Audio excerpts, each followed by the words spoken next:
Ayun guys, so nandito tayo ngayon para mag-review ng bago kong sound card. Model is K300. So napakaganda niya gamitin. Sulit, super. At maraming mga bagong effects, basta mga effects. So guys, ito yung aking bagong sound card.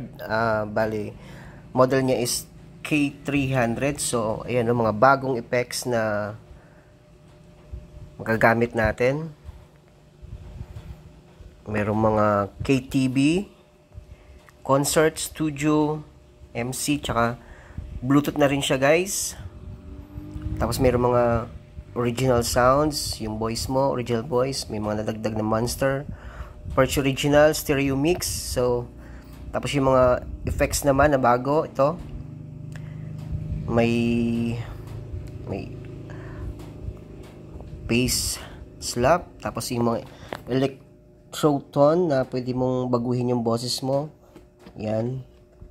Tapos itong isa, noise control, pwede mong hinaan yung nasa background mo. Ito yung para sa background. Tapos meron sila mga bagong dito. Guys, unlike dito sa luma kong B8 na walang kwenta, na hindi ko talaga siya nagamit kahit isang beses. So, nagamit ko siya para sa lang, yung recording lang ng sarili mo. Pero through connect ko siya sa hindi ko siya magamit kasi nga napaka ng mga yung mga ganito, hindi siya gumagana. So sayang lang yung yung perang binili ko, sana binili ko na lang ng Lobo. So ito sayang to. So, kung sino gustong bumili, bili na lang yun na lang.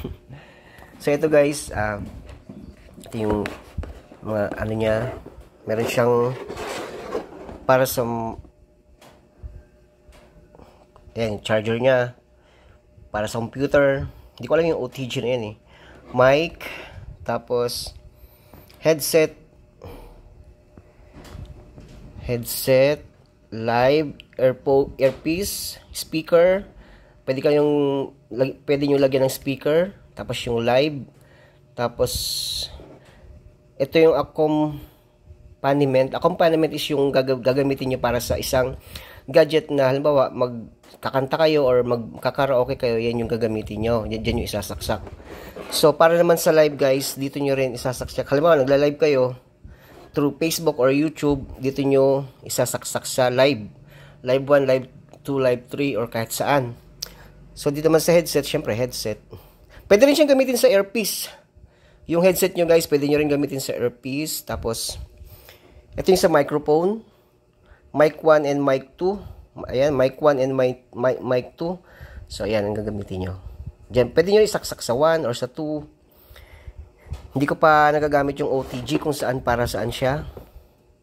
Sana magamit ko siya. Or siguro pwede rin siguro sa mic. Sana pwede sa mic. Kasi may isa akong mic na mahal ko rin binili. Hanggang ngayon hindi ko pa rin nagagamit kasi yung ginagamit ko sa ASMR sounds.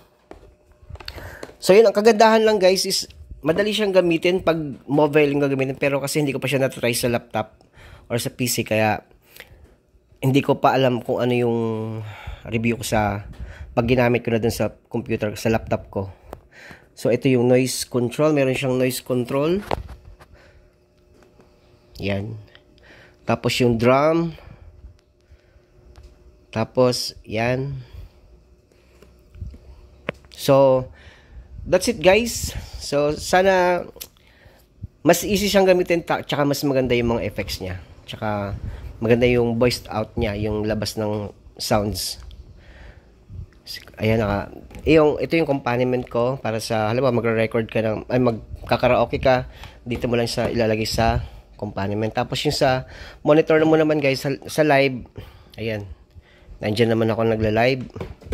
Tapos ito naman yung microphone niya. So ang bili ko dito guys is bali 2,175 pre with charge na ng delivery. So ayan, 2,1 talaga siya.